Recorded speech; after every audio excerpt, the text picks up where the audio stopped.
Hi and welcome to this channel. My name is Collins Musumba, and today we are going to be sharing a few tips on how to use addictive drums. And particularly today we are going to be talking about how to route the different elements of your drum kit into separate channels. Let's get into it.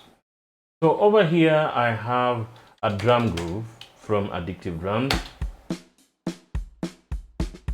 The sad part is, if you go to the mix window here, you'll see that every element of your drum is coming in as one drum track. It's coming as one channel. So there is literally no way you can be able to deal with the different elements or mix them in a way that suits you, how you'd want to mix the kick differently from the snare. So how do we go about it? So what you'd want to do, just come to this track of yours, select that instrument icon over there, and it will bring you to this Addictive Drums console. And you'd want to go to the kit section, and then what you'd want to do, you can see the different elements that are playing over here. This is the mixer inside Addictive Drum console. We have kick, we have snare, hi-hat, and toms on the rolls. Then you have overhead mics and room mics. So what you'd want to do, you'd want to come to this section down here. Under each channel we have this down arrow. Select it and then check this separate out post fader. So do that for all the elements that you'd want to route out.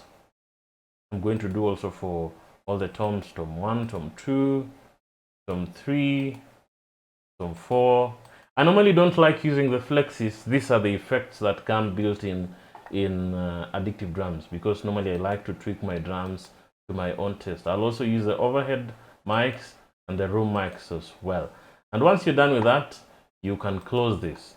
Let's get back to our mix window, and once we're here, go to this instrument section, and the instrument that we use definitely is Addictive Drums. There's this drop down arrow, select expand, and then check all the elements that you have used in your drum part.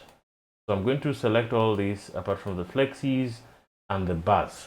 And you can see right away, it seems like we already have different tracks here, separate tracks.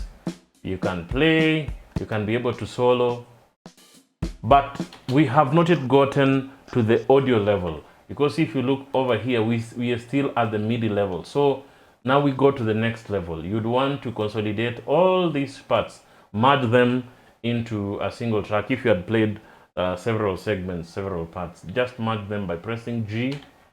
And then you'd want to come to track section, and then under transform, you select transform to audio track.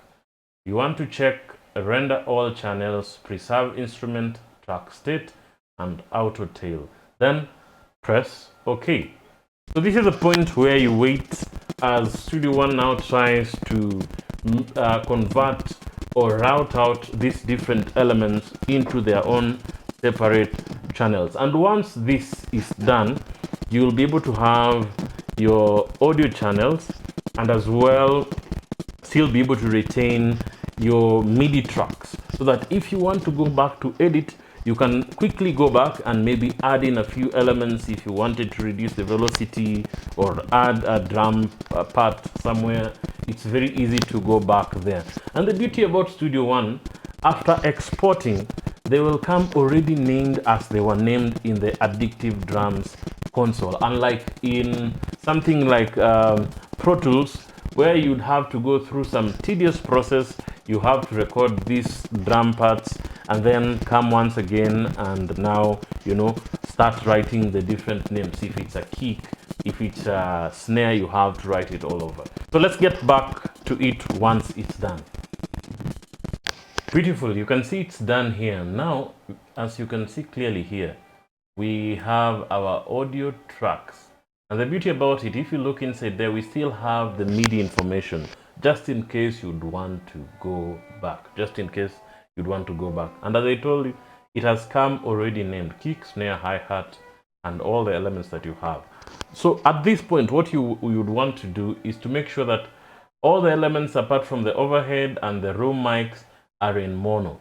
So just check off the mono button so that all these elements are in mono, apart from the overhead and your room mic. And if you go to your mix window, you will realize that we have all these elements, but we still have these instrument tracks, the MIDI tracks, which you may want to hide.